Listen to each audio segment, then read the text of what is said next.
Bienvenidos. En esta parte del curso vamos a hablar acerca de teoría de conjuntos, abordando principios generales y conceptos de conjuntos, operaciones y conjuntos numéricos.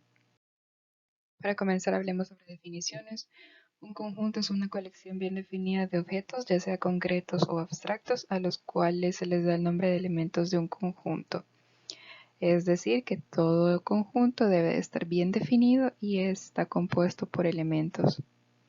Por ejemplo, si quisiéramos nombrar el conjunto de todos los mamíferos que se reproducen por huevos, solamente existe uno, que es el ornitorrinco.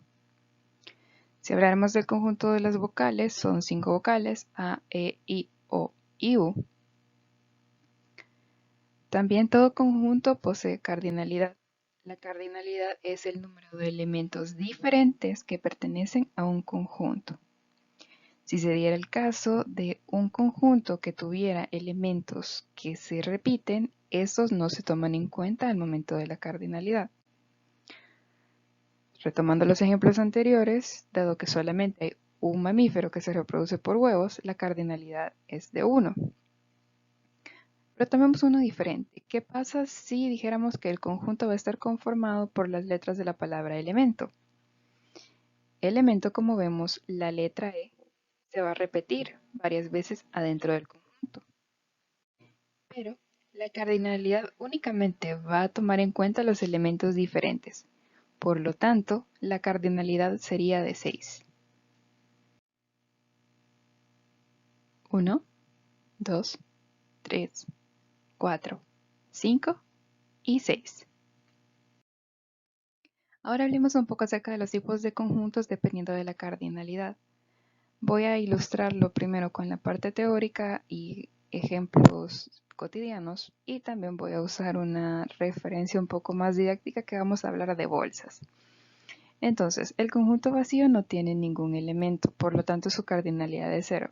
Se simboliza por corchetes vacíos o por este 0 con una raya. No pueden mezclar ambas notaciones porque entonces el conjunto ya no estaría vacío. Así que o los corchetes cerrados o este 0 con una rayita. Entonces, si habláramos acerca de las mujeres presidentes de la República de El Salvador, lamentablemente hasta la fecha no tenemos ninguna, por lo tanto la cardinalidad sería de 0. Entonces, conjunto vacío no tiene elementos. Entonces sería una bolsa vacía. Pasamos al siguiente, son los conjuntos unitarios. Los conjuntos unitarios, tal como su nombre lo denota, contienen un elemento. Si hablamos de los satélites del planeta Tierra, solamente tenemos uno, que es la Luna, y la cardinal es de 1. Cardinalidad es de 1. Por lo tanto, sería como una bolsa con un artículo dentro. El conjunto referencial o universo es el conjunto de todos los elementos de una misma clase o especie, y este se denota por una E o por una U. Entonces, si definiéramos nuestro universo por todas las letras del alfabeto, van a ser las letras desde la A hasta la Z, y este puede tener subconjuntos más pequeños, como solo las vocales. La cardinalidad depende de cada caso, es decir, de cómo vayamos a definir el universo. Esto sería como la bolsa de las bolsas que casi todos tenemos en casa, donde tienes una bolsa muy grande, que es el universo, y adentro de esa bolsa grande metes bolsas más pequeñas, que son los subconjuntos. Tenemos también los conjuntos finitos, que tienen un número limitado de elementos. Por ejemplo, tenemos a los jugadores del Real Madrid, y la cardinalidad depende de cada caso. Una bolsa con un par de manzanas, no tenemos manzanas infinitas. Por otro lado, tenemos el conjunto infinito. En este caso tiene un número limitado de elementos, como es el caso de los números naturales, y la cardinalidad es indefinida. Nunca vamos a terminar de contar los números naturales. Por lo tanto, la cardinalidad es infinita, es decir, indefinida. Aquí podemos imaginar una bolsa enorme que le pueden meter y meter cosas y nunca se va a llenar. Entonces es una bolsa infinitamente grande. Pasamos a simbología matemática. Como en todo lenguaje, es importante entender las palabras y saber leer, porque si no conocen los símbolos, van a encontrarse con expresiones como esta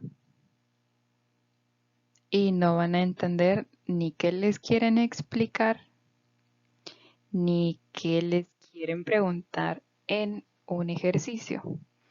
Entonces, esto es de memorizarlo de corazón, tal como se sabe en su nombre, se tienen que saber estas expresiones.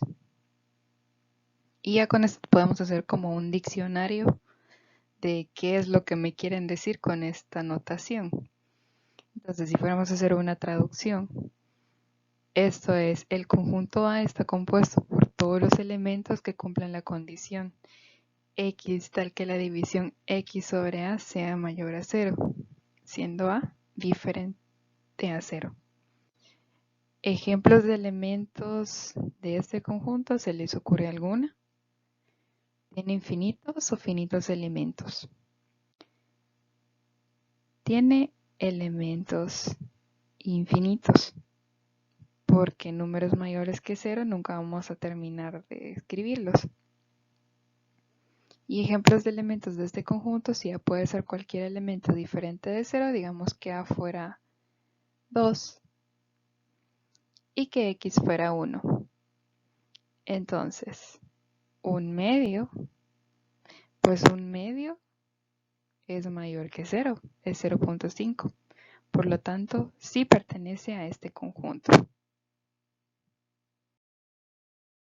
Hablemos ahora sobre operaciones con conjuntos. Ya conocemos notación, ya conocemos elementos y conceptos principales de los conjuntos. Entonces, ¿qué se puede hacer con los conjuntos? Primero hablemos sobre uniones. Una unión, tenemos un conjunto A y un conjunto B. La unión de ambos conjuntos serán todos aquellos elementos que pertenezcan a A, a B o ambos a la vez. Es decir, que pertenezcan a el conjunto A, que pertenezcan al conjunto B o que pertenezcan a ambos. Cuando pertenecen a ambos se les llama intercepción, que es esta parte de aquí. Eso se simboliza por A unido B y se lee A unión B. Si tuviéramos el conjunto de las letras M, T y S unido con M, P y C, vamos a tener el conjunto de M, T, S, P y C. Notar que si un elemento se repite en ambos conjuntos solamente se coloca una vez. La siguiente operación que se puede realizar es la intersección de conjuntos.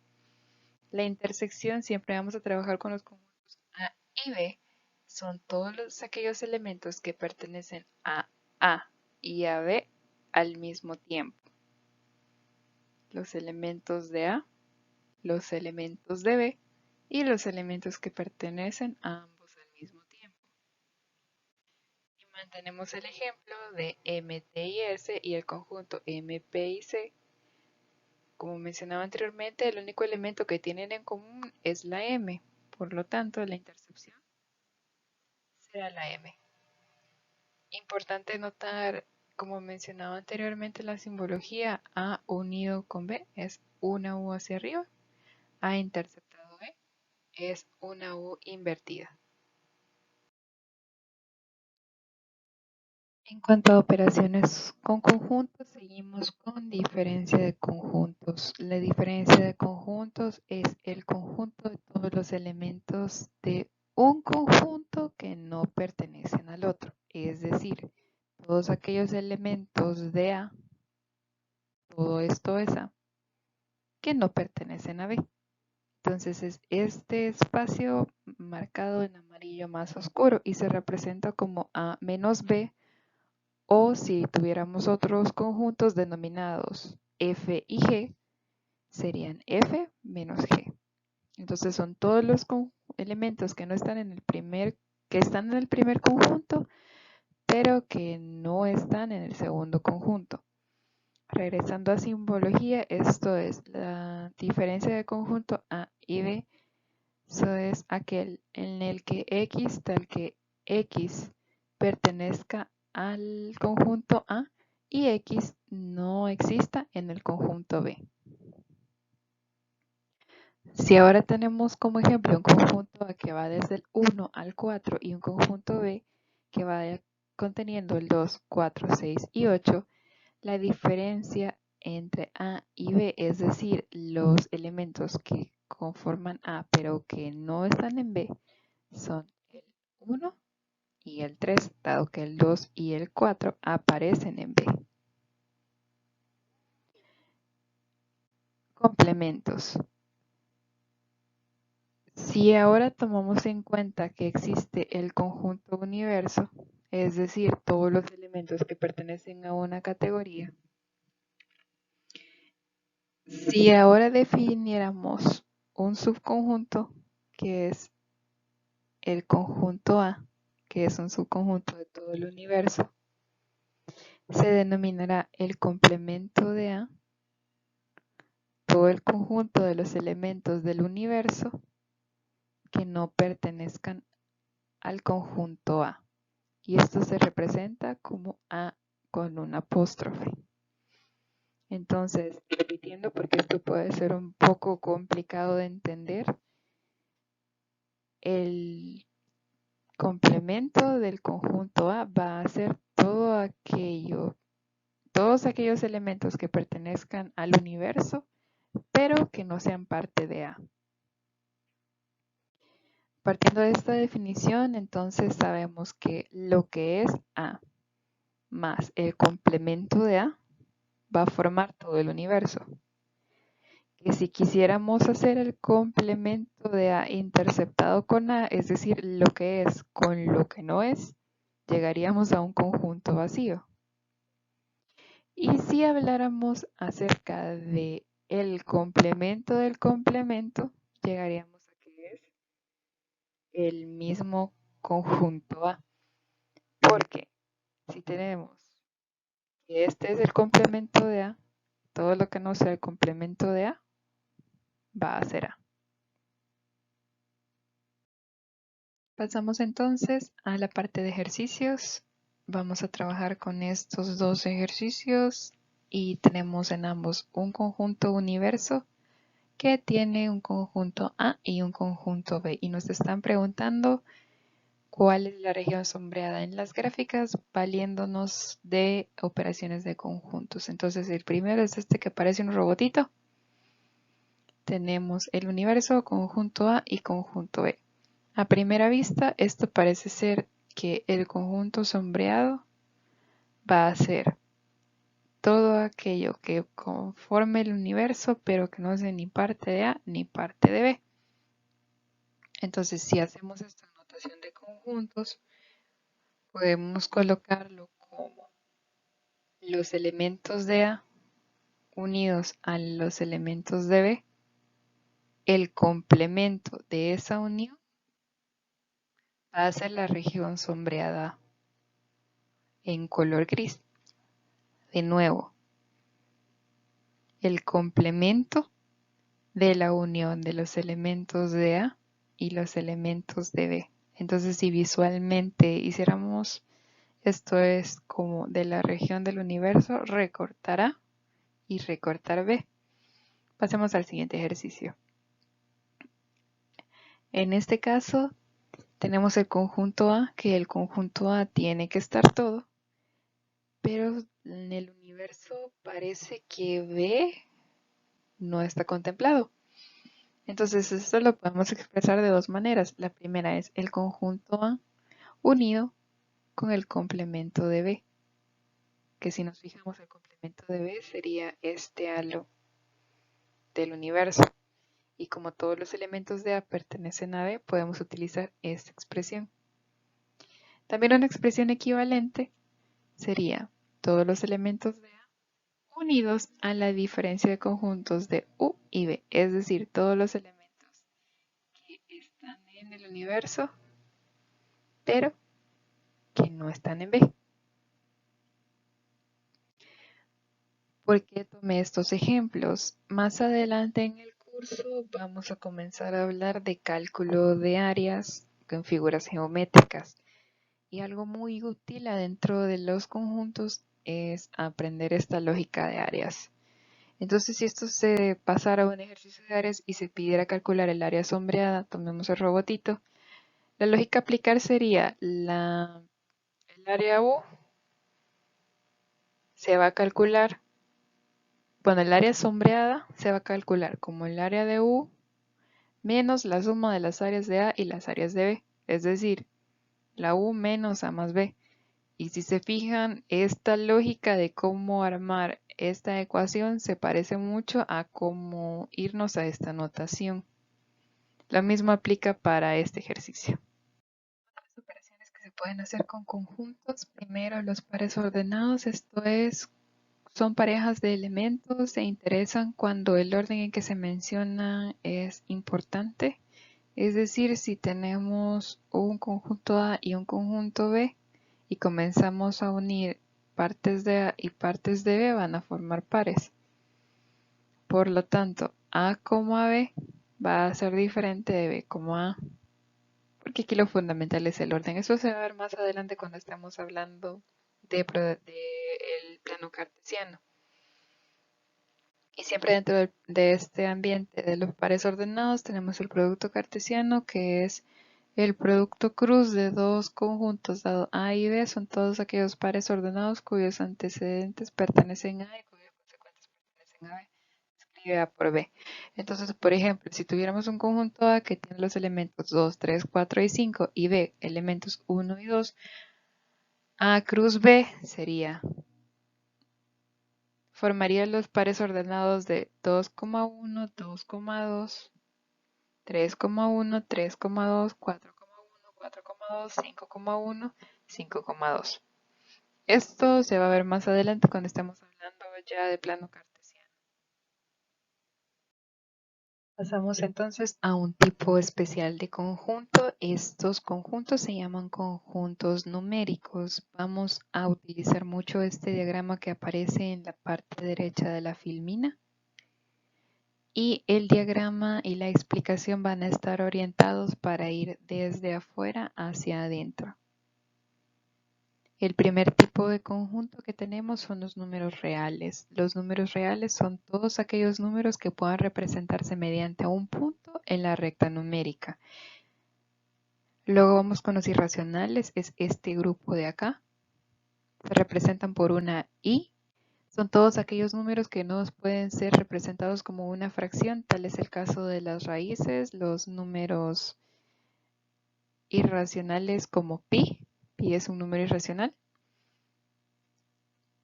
Tenemos los números racionales, que es esta q, que son todos aquellos números que puedan ser expresados como una relación entre dos enteros.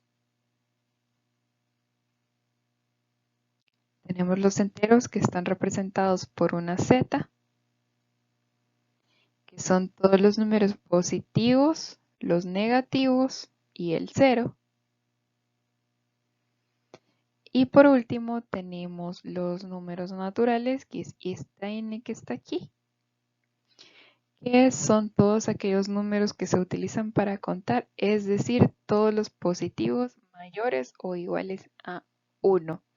Hay algunos textos que consideran el 0, otros que no, pero para efectos de este curso vamos a tomar esta definición.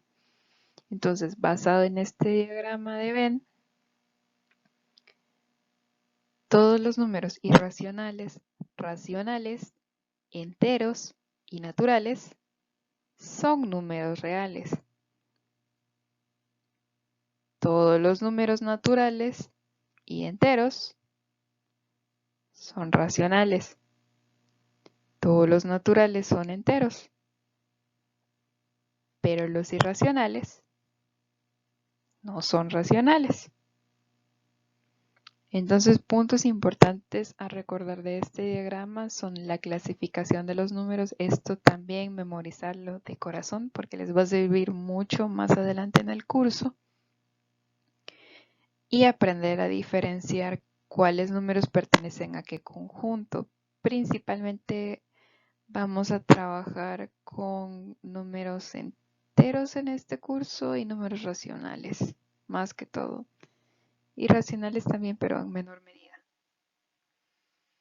Pasamos Dentro de los conjuntos numéricos, su representación ya no es en diagramas de Venn como habíamos visto anteriormente, sino que se basa en la representación dentro de una recta numérica.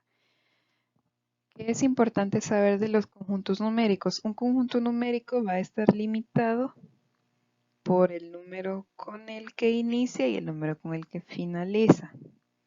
Entonces, a este conjunto de todos los datos que pertenecen a un subconjunto numérico le llamamos intervalo. Para todos los ejemplos de ahora en adelante, para todas las explicaciones de ahora en adelante, vamos a hablar de A y B. A y B van a ser números reales y para todos los casos A va a ser menor que B. Entonces, hablemos primero de intervalos abiertos. Si hablamos de un intervalo abierto bajo estas condiciones, va a ser todo x que pertenezca a los reales tal que que x sea mayor que a y x sea menor que b. Si se fijan, este es un símbolo no inclusivo, es decir, que son todos aquellos elementos que sean mayores que a. Entonces, si a fuera 5, x podría ser cualquier número que fuera mayor que 5, es decir, 5.1, 5.2, 5.00001, pero nunca podría ser 5, por cómo está definido el intervalo. Por eso la representación gráfica es un puntito vacío en A y un puntito vacío en B. Entonces, si este A fuera 7 y B fuera 9, tendríamos acá 7, acá 9, y aquí estarían representados los infinitos números que existen entre estos dos. Pero nuevamente, A no está incluido, por eso es un puntito vacío. Los intervalos cerrados, por otro lado, se mantenemos los mismos supuestos. Los símbolos que van a ver son menores o igual, menor o igual. Entonces, esto se lee x que pertenece a los reales. Los dos puntos también significan tal que x pertenece a los reales, tal que x es mayor o igual que a y menor o igual que b. Entonces, este igual quiere decir que el intervalo sí incluye a y b. Entonces, nuevamente, si tuviéramos 7 y 9, aquí iría el 7, aquí iría el 9, pero el puntito es cerrado porque el intervalo está incluyendo los extremos. Y otra cosa importante, si se fijan, A y B están escritos diferentes para los intervalos abiertos y los intervalos cerrados. Entonces, si ustedes están utilizando una notación de los extremos, que son A y B, cuando son intervalos abiertos va a ser en esta notación entre paréntesis. Cuando son cerrados son corchetes cerrados.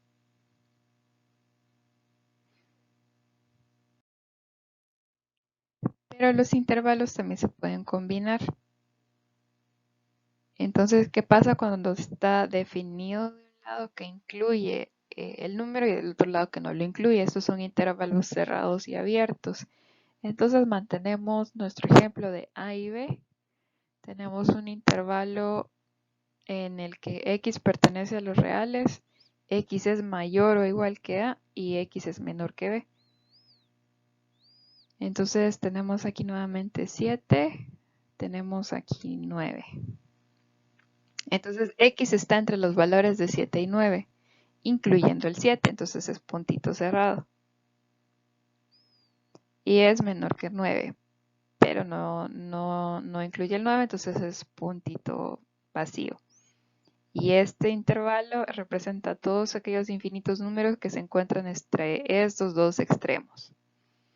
Nuevamente notar que aquí es notación combinada, como este es intervalo cerrado, corchete cerrado, y como este es intervalo corchete cerrado y como este es intervalo abierto, es paréntesis. Lo mismo para el otro caso, cuando tenemos que está abierto a la izquierda y cerrado a la derecha. Tenemos un menor aquí no lo incluye A, y tenemos un menor o igual acá, es decir, que sí incluye a B. Finalmente, los otros tipos de intervalos que tenemos son que solamente están cerrados en un lado de los extremos. Esto sería cuando tenemos un tipo de intervalo que se va hacia el infinito. Entonces, si tuviéramos un intervalo en el cual x pertenece a los reales y x es menor o igual que a, del lado izquierdo este está abierto, pero del lado derecho es cerrado. Entonces, para representar el infinito, que sigue hasta el final de los tiempos, tenemos todos aquellos números que sean menores que a. Aquí está, y trazamos una línea con una flechita para indicar hacia qué lado del infinito se extiende. Y cuando es abierto hacia la derecha, es exactamente lo mismo. Con la única diferencia que en este caso A no es parte del intervalo, por lo tanto es un puntito sin relleno. Notar nuevamente la notación, como infinito es intervalo abierto, paréntesis. En este caso A sí es intervalo cerrado, por lo tanto está en un corchete. Y en este caso A no es intervalo cerrado, por lo tanto también está entre paréntesis. Para el infinito positivo funciona exactamente de la misma manera. Tenemos un intervalo abierto hacia la izquierda, es decir que esto se va hacia el infinito positivo. Son todos aquellos números que sean mayores que A. A no está contenido dentro del intervalo, por eso es punto vacío. Y en este caso, si A sí está contenido dentro del intervalo, es puntito cerrado. Y esto se va hacia el infinito. Nuevamente, notar la notación. En este caso, ninguno de los dos son intervalos cerrados, ambos son intervalos abiertos. Por lo tanto, ambos están con paréntesis. En este caso, A sí está contenido dentro del intervalo, por eso es un corchete cerrado. El infinito no está contenido, por lo tanto, es un paréntesis. En resumen, siempre notar qué símbolo tengo aquí, si es incluyente o si no es incluyente, y eso va a determinarme el tipo de puntito, si es puntito relleno o puntito vacío, y también notar la notación acá.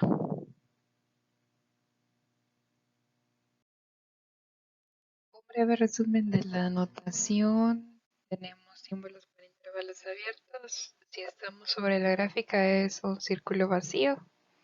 Si estamos hablando de la notación para la representación del intervalo, pueden ser también corchetes abiertos. Esta es preferida porque es más visual. O podemos tener los paréntesis. Esta notación, sinceramente, aparte de los libros de texto, casi no se utiliza porque puede generar un poco de confusión. Para los intervalos cerrados, sobre la recta numérica tenemos un círculo cerrado, círculo puntito rellenito. Tenemos corchetes cerrados. Voy a explicar algunos ejercicios. Tengo 4 ejercicios. Y aquí vamos a ejercitar un poco el tema de cómo pasar de una representación gráfica a representación de intervalo. La representación de intervalo son los extremos entre corchetes y la notación de conjunto, que son estas que tienen la forma X, tal que X pertenece a los reales y cumple X, Y y Z característica. Entonces, en este caso, paso 1, fijarme qué tipo de extremos son. Entonces, si me fijo, el -3 es puntito rellenito y el 2 también, quiere decir que los extremos están incluidos. Por lo tanto, mi notación de intervalo va a ser corchetito cerrado, desde menos 3 hasta 2, corchetito cerrado. Y ahora como notación de conjunto, va a ser x tal que x sea mayor o igual que 3 y menor o igual que 2. Pasándonos ahora a este ejercicio, si nos fijamos 4 es puntito cerrado, quiere decir que es intervalo cerrado y 8 es puntito vacío, entonces este es un intervalo abierto. Sería la notación de intervalo 4,8, corchete cerrado, corchete abierto. Y en cuanto a la notación de conjunto, sería x mayor o igual que 4 y x menor que 8. Acá vamos a hacer una corrección porque aquí no es 2, sino que es un 8.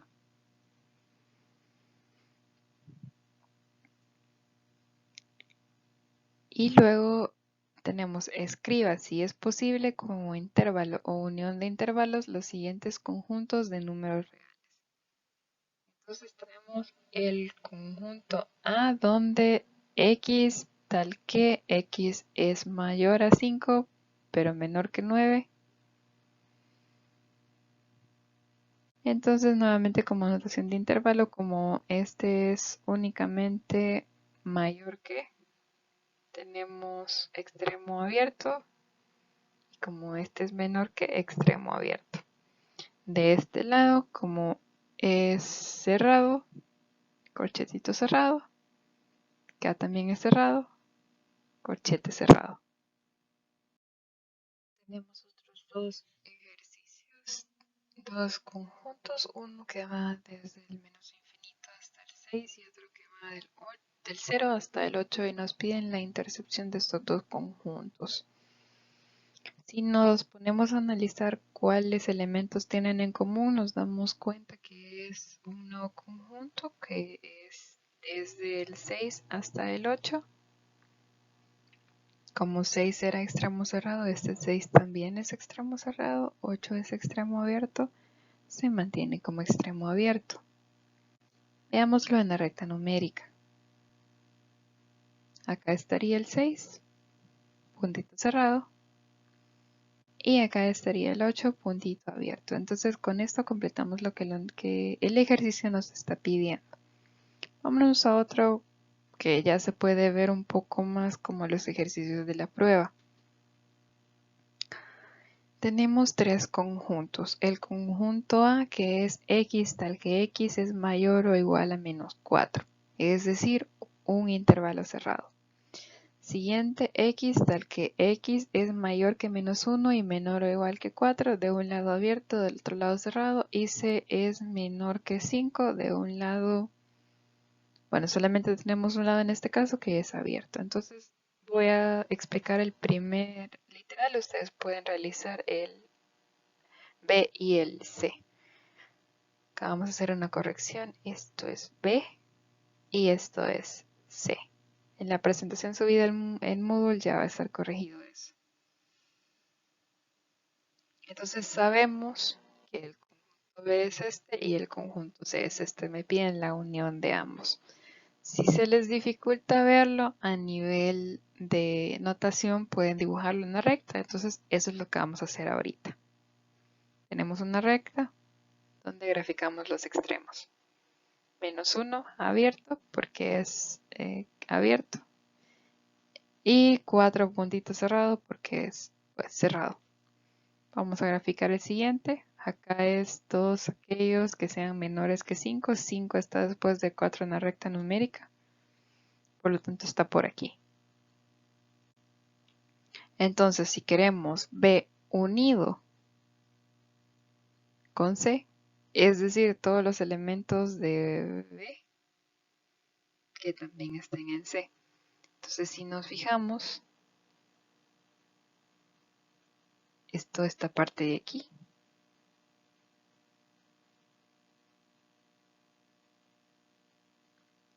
Porque estos dos números ya están contenidos en todo esto. Por lo tanto, la unión de ambos conjuntos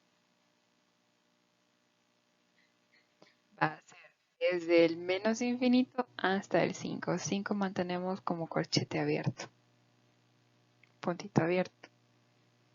Nuevamente, como es la unión de ambos conjuntos y este conjunto se extiende hasta el infinito, menos 1 está contenido en menos infinito y 4 también. Por lo tanto, nos quedamos con esta notación. Queda pendiente, pueden hacer el literal B y el literal C. Acá hay un par de ejercicios sugeridos. Estos los pueden realizar a lo largo de la semana y en caso tengan dudas, pueden consultarnos a lo largo de la semana y vamos a resolver aquellos que estén más votados como los más difíciles el día sábado. En la presentación de Moodle pueden encontrar todos los ejercicios sugeridos. Esta es solo una muestra de los primeros dos. ¡Suerte!